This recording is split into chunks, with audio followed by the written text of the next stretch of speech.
Well, Matt, the Vertu Trophy campaign comes to an end. Your overall assessment of the performance at Huddersfield? Well below average. I keep saying the same things. Tough night. I would have liked to have gone a lot stronger than I could have possibly done, but everybody who were here tonight were fit players. So that's how it is at this moment in time. I'm hopeful that I can have a few back Saturday. But it's frustrating because, like I've spoke about, this importance of this competition. And look, when we won it here 3-4 years ago, squad depth were excellent, and we had people like Jamie Lindsay, Akima Doffin, Freddie Ladapo, and I think you've seen the weaknesses in the area of the depth that we've got, unfortunately, and that's something that we need to change.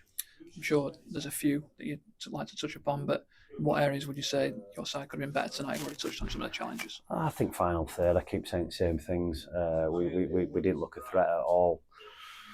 We got in some good areas, but then turned back, and just a lack of belief and a lack of desire, and they're the things that hurt me the most, and it's just frustrating for everybody involved.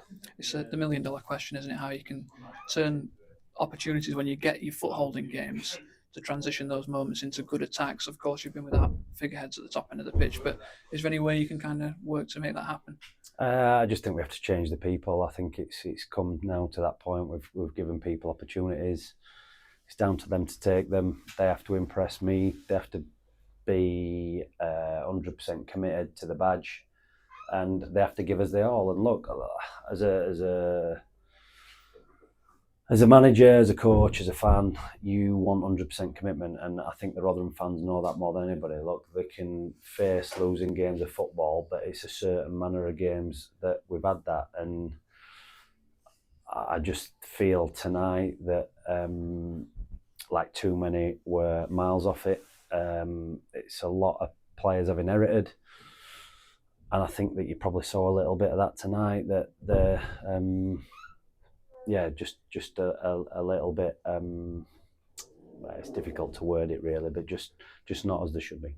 In terms of the flow of the game, you were 2-0 down at the break. I'm sure you didn't feel that was an unfair reflection, but seemed a bit of renewed energy after you came out of the second half. What was said, and do you agree with that? I think there were a little bit of renewed energy, but nowhere near levels that I'd expect. Nowhere near the levels that I want to get. But again, I just think that tonight we're always going to be a difficult challenge with the bodies that we've got available. As I keep repeating, I'm hopeful that I should have some back Saturday. There's a couple that I didn't want to take risks with, but also had a little small niggle. So that is what it is. The players who've played tonight are always on show to myself, to everybody involved, other clubs. And I knew that January were going to be important, but I think that kind of reaffirms what I think going into this game. You've always been a big advocate of the club's young players, but kind of harsh but fair in your assessment. How would you say they got on tonight? It's a tough night for them, isn't it? Look, their squad depth is really good. Obviously come out with a championship, signed a lot of good players. Players who don't regularly play, but you can see difference in quality, and that's where we need to get back to, which is tough and can't happen overnight. And I've said that, and look, it's another defeat, and I understand that questions will be asked of myself and my staff, and I understand that, but I'm sure people will understand the difficulty of the task at the minute. You mentioned players available too. There was a few key omissions as senior lads tonight. Is there any good news on any of them? Look, I don't want to go into too much depth at this moment in time. We'll be back in tomorrow. We'll see how some of them are, and then we'll reevaluate going Saturday. You mentioned the window as well already. It's a bit of a moving and shaking window. You've sent two loanees back, Martin Sharif and Thomas Holmes, back with their parent clubs. Does that perhaps give you a little bit more room for manoeuvre now to bring someone in? Yeah, hopefully. As I said, we had to take people out to get people in, so that's been quite frustrating. But at the same time, we knew that were going to be the case. I'm going to have to wheel and deal and manoeuvre a little thing, but I think that when you look at where we are, what we've got, and what we are missing, it's quite clear to see the areas that we need to strengthen. And in terms of a time frame on those, it's really hard to pinpoint when somebody will walk through the door, but I imagine you're hopeful they're sooner rather than later.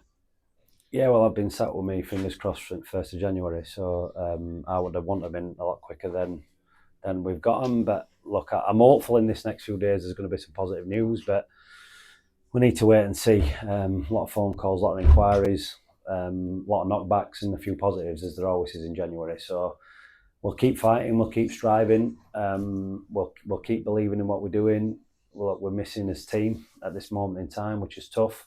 But as I say, I think in 1 to 2 weeks, we'll be a lot more positive in the numbers we've got, and hopefully have added a bit of quality to the group.